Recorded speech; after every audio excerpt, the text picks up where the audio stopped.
There are 3 lies you've been told so many times you think they're truth.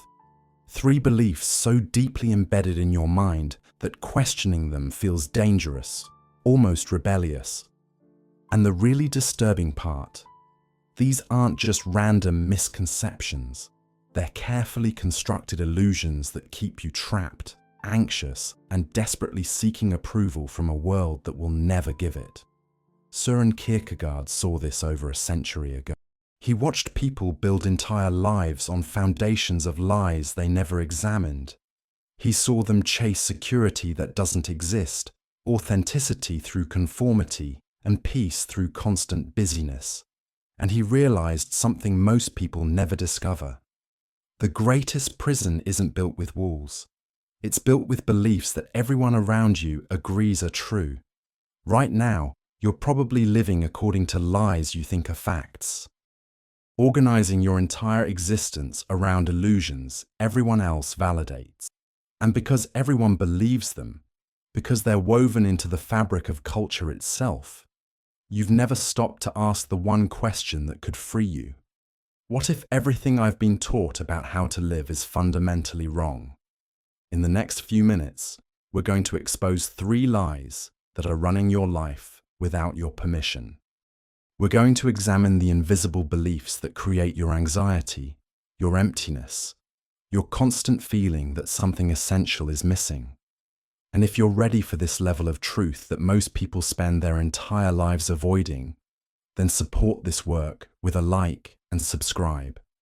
Because what we're about to uncover will disturb you. It should. Real freedom always begins with discomfort. This isn't just philosophy. This is about why you feel anxious even when everything's fine. Why you feel empty despite having everything. Why you feel like you're performing rather than living. Get ready, because seeing these lies changes everything.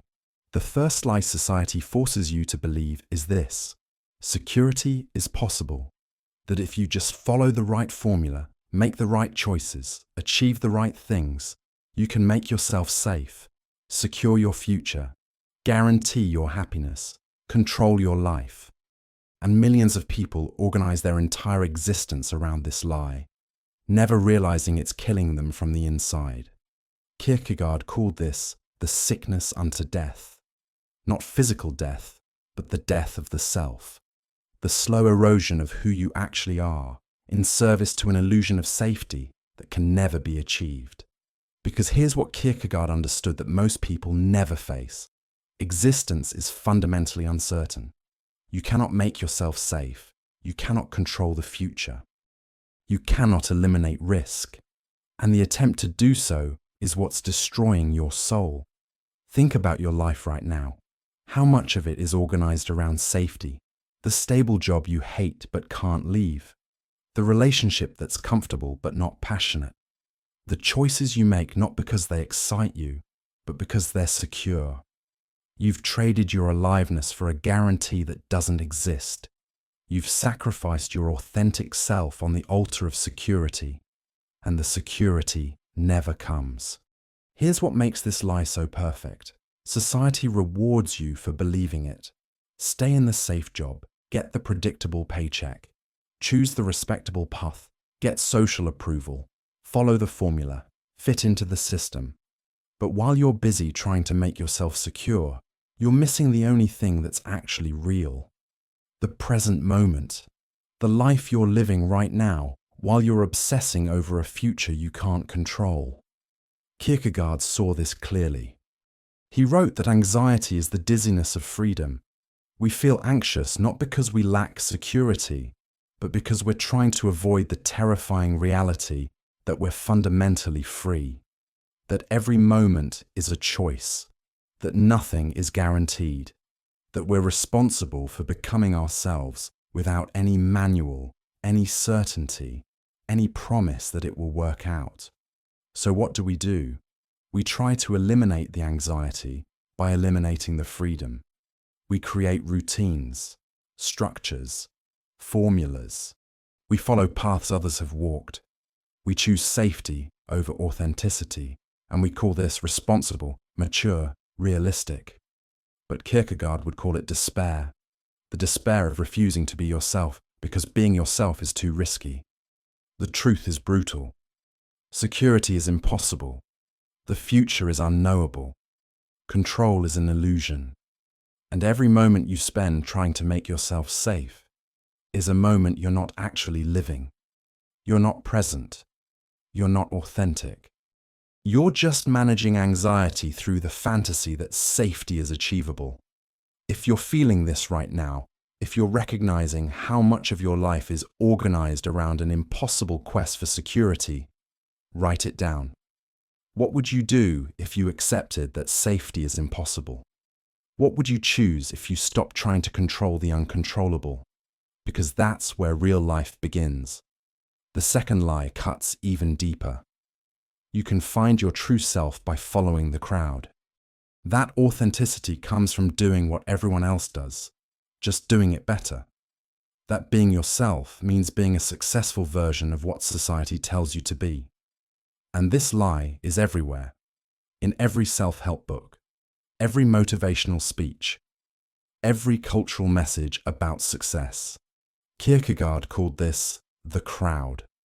Not just a group of people, but a way of existing where you outsource your identity to collective opinion, where you become who others expect rather than who you actually are, where you mistake popularity for authenticity, conformity for truth, social acceptance for genuine connection.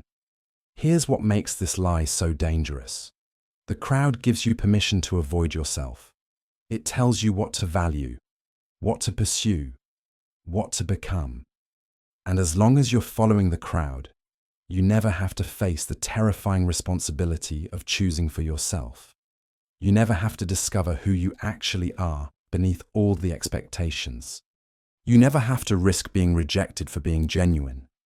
But here's what Nietzsche and Kierkegaard both understood. The crowd is never right about you. It can't be, because the crowd doesn't know you. It knows categories, roles, acceptable versions of personhood. But your authentic self, your actual being, doesn't fit into categories.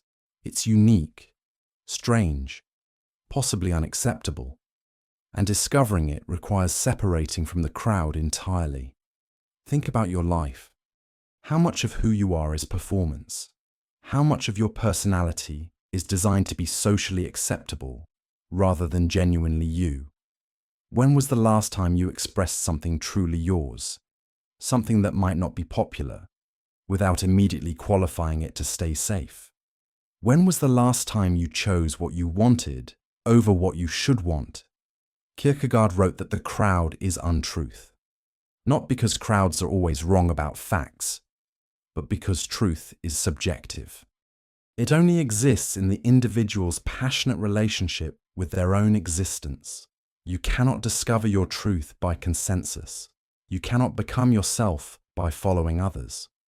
Authenticity requires what Kierkegaard called the leap of faith, the terrifying choice to become yourself even when no one validates it. The crowd hates this. It needs you to conform, to stay relatable, to remain within acceptable boundaries, because individuals who actually become themselves threaten the entire system. They reveal that the emperor has no clothes, that the crowd's values are arbitrary, that everything everyone else is doing might be the wrong way to live. So the crowd pressures you. Your family wants you successful by their standards. Your friends want you normal by their metrics. Your culture wants you valuable by its definitions. And slowly, imperceptibly, you trade your authentic self for social acceptance. You become a stranger to yourself. You look in the mirror and see someone you don't recognize wearing a mask you forgot you put on. Notice the pattern emerging here. The third lie is perhaps the most insidious. You can escape yourself through constant activity. That the solution to inner emptiness is external busyness. That if you just stay busy enough, productive enough, distracted enough, you won't have to face the uncomfortable reality of who you actually are and what your life has become. Kierkegaard saw this everywhere. People filling every moment with activity, achievement, entertainment, not because they love what they're doing, but because stopping would mean facing themselves. And facing yourself when you've been avoiding it for years is terrifying, because you might discover you've been living the wrong life, pursuing the wrong goals, becoming the wrong person. Here's what Kierkegaard understood about this. The inability to be alone with yourself isn't a personality trait, it's a symptom. It means you're running from something, and what you're running from is the gap between who you are and who you've become, between your authentic desires and your performed life, between your genuine self and your social mask. The system loves this lie. It provides endless opportunities for busyness, endless goals to chase, endless distractions to consume. Because busy people don't ask dangerous questions. Busy people don't examine whether they're living authentically. Busy people don't threaten the status quo. They just keep running on the treadmill, exhausted but never arriving, moving but never progressing. But your soul craves the opposite. It craves silence, stillness, what Kierkegaard called inwardness, the uncomfortable confrontation with who you actually are beneath all the doing, all the achieving, all the performing. This confrontation is terrifying because it reveals truth, that maybe you've wasted years pursuing things that don't matter, that maybe your entire life has been a distraction from living. Think about this. When was the last time you sat in complete silence for even 10 minutes? No phone, no music, no tasks, just you and your thoughts. For most people, this is nearly impossible. The discomfort is immediate and overwhelming. The urge to escape is irresistible. And this isn't natural. This is trained. You've been conditioned to fear the very thing that could save you, your own undistracted presence.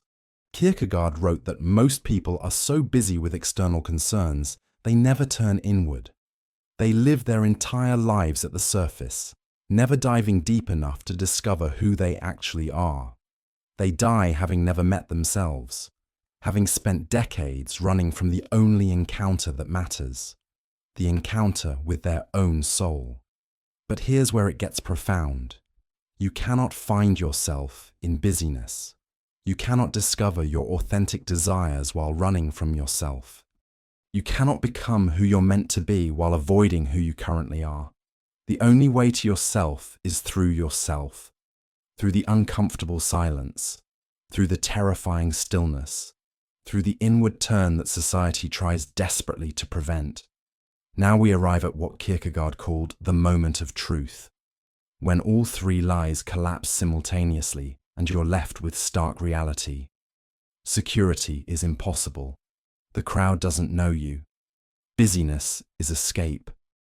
And suddenly you're standing at a crossroads with a single devastating question. What now? This is what Kierkegaard called despair. But not despair as depression. Despair as the recognition that the life you've built is built on lies. That everything you thought was true is illusion. That everything you thought mattered is distraction. And you have a choice. You can rebuild the illusions, go back to believing the lies, return to comfortable delusion. Or you can leap, the leap of faith. Kierkegaard's most famous concept. But this isn't about religion. It's about radical authenticity. It's the terrifying choice to become yourself without any guarantee it will work out. To pursue your authentic desires without any promise of success. To live according to your own values, even when the entire crowd says you're wrong. This leap requires what Kierkegaard called subjective truth. Not objective facts that everyone agrees on, but the truth that's true for you. The truth of your own existence. The truth of what makes you feel alive versus what makes you feel dead. The truth that can only be discovered by turning inward and facing yourself honestly. Most people never make this leap. They stand at the edge, their entire lives, looking at authentic existence, but too afraid to jump. Because jumping means abandoning security. Jumping means leaving the crowd. Jumping means stopping the busyness and facing the silence. And for people who've organized their entire lives around avoiding these things, the leap feels like death. But here's what Kierkegaard knew. The leap isn't death. It's birth. It's the birth of your authentic self. The person you actually are beneath all the programming, all the expectations, all the performance. That person has been suffocating under the weight of 3 lies. And the moment you stop believing them, that person can finally breathe. The leap means accepting uncertainty as the fundamental condition of existence. It means choosing yourself even when no one validates that choice. It means creating your own meaning in a universe that provides none. And yes, it's terrifying. Yes, it's uncertain. Yes, you might fail. But here's the alternative. You definitely fail if you never try. You definitely die without living if you spend your entire life believing lies. Kierkegaard asked a powerful question. What if you reach the end of your life and realize you never lived? That you spent decades pursuing security that never came, following crowds that never knew you, staying busy to avoid the only life you actually had? That the person you could have become, the life you could have lived, remained forever unlived because you were too afraid to be yourself? This eternal question isn't meant to comfort you. It's meant to wake you up, to shake you out of comfortable delusion, to force you to confront whether you're actually living or just going through motions, whether you're being yourself or performing someone else's script, whether your life is authentically chosen or simply accepted by default. So here we are at the choice. You can close this and go back to believing the lies. Security is possible. The crowd knows best. Busyness is progress. You can rebuild the illusions. Return to comfortable anxiety. Keep performing the role you've been assigned. The system will welcome you back. It needs you to keep believing lies. It depends on you never waking up. Or you can make the leap. You can accept that security is impossible and live anyway. You can separate from the crowd and discover yourself. You can embrace stillness and face what emerges. You can become who you actually are rather than who you've been told to be. And yes, this path is uncertain. Yes, it's terrifying. Yes, no one can guarantee it works out. But here's what Kierkegaard knew. A single moment of authentic existence is worth more than a lifetime of comfortable delusion. 1 hour of genuine selfhood outweighs years of performed identity. 1 day of real living beats decades of safe dying. Because you only get 1 life, and spending it believing lies is the ultimate tragedy. So I want to ask you directly, which lie has controlled your life most? The pursuit of impossible security? The need for crowd approval? The escape into constant busyness? And more importantly, what would you choose if you stopped believing it? What would you do if you accepted uncertainty, left the crowd, embraced stillness? Who would you become if you finally made the leap? These aren't rhetorical questions. They're the most important questions you'll ever answer. Your entire future depends on whether you have the courage to stop believing lies and start living truth. If this message resonated, if something fundamental cracked open while you were reading this, if you're ready to stop believing lies and start making the leap, then you found your people. This isn't just content. It's a community of individuals committed to authentic existence in a world of comfortable delusion.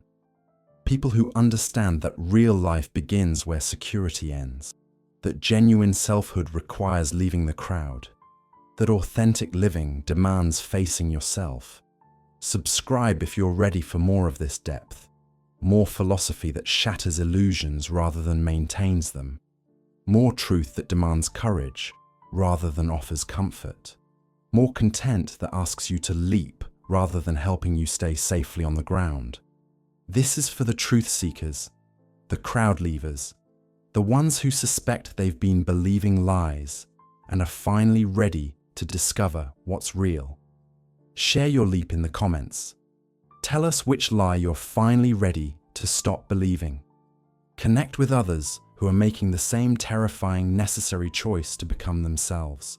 Because together, we reclaim authentic existence, one abandoned lie at a time.